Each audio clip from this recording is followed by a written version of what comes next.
Hey everybody, welcome to Kimmel's Average Pug. Time for another movie review. Tonight's movie is Please Do Not Destroy the Treasure of Foggy Mountain. I don't know. Again, one of these that just pop up somewhere. I'm mildly excited. 6.2 on IMDb, 1,556 people on Hulu. It follows three friends who live together. When they realize they don't like their trajectory, they set off to find a gold treasure that is rumored to be buried in a nearby mountain. It's a comedy, and I didn't even look. I didn't see anybody in here that Conan O'Brien, but I don't know how much you know. But other than that, I don't recognize anybody else. And before I get into it, it's an hour and 32 minutes long, so it's great for a weeknight. I'm hoping it's going to be really funny.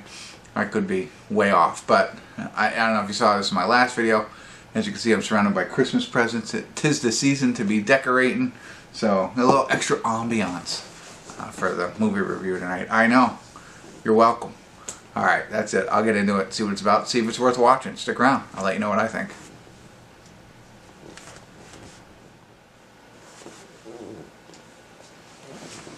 Hey everybody, we're at the credits of Please Don't Destroy the Treasure of Foggy Mountain.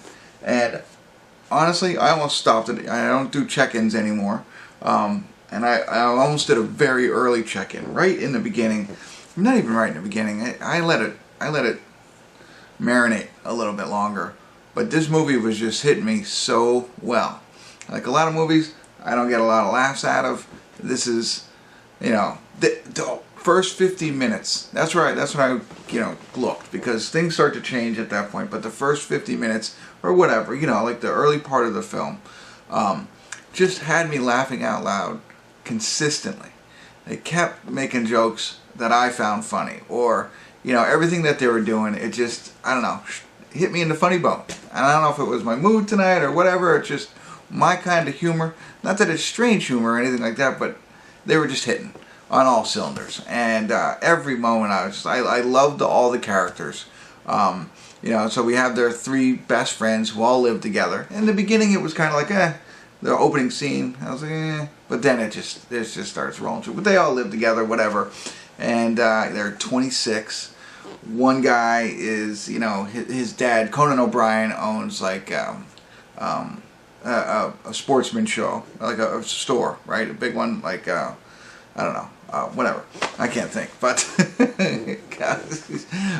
and his son is supposed to eventually maybe take over the reins. They all three of them work there, but they're just a bunch of goof-offs of 20. They're roller skating to work. They're coming in late. They're just messing around feeding turtles. You know what I mean? Like that kind of thing. So he's one of them, but his other two friends work with him. Another guy is dating a very religious girl. So he's going through that.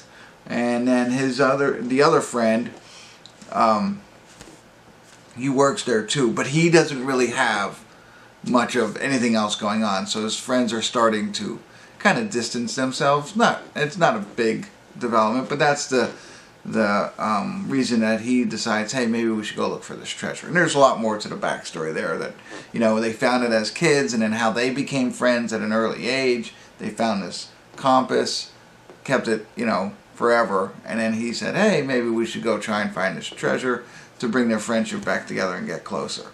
And so everything that you can imagine, three 26-year-old men going through the woods, camping and looking for treasure, as you would think. They have forest rangers that bump into them. They become a part of the story.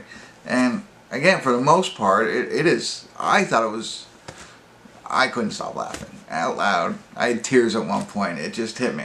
So great. Now, what happened was, at the 50-minute mark-ish, it starts to, it's got to develop a little bit, right? I mean, they got to see if we're going to find a treasure. If they find a treasure, what's going to happen, all that stuff. And they stumble upon something that kind of changes, not so much the course of the movie, but I didn't laugh as much.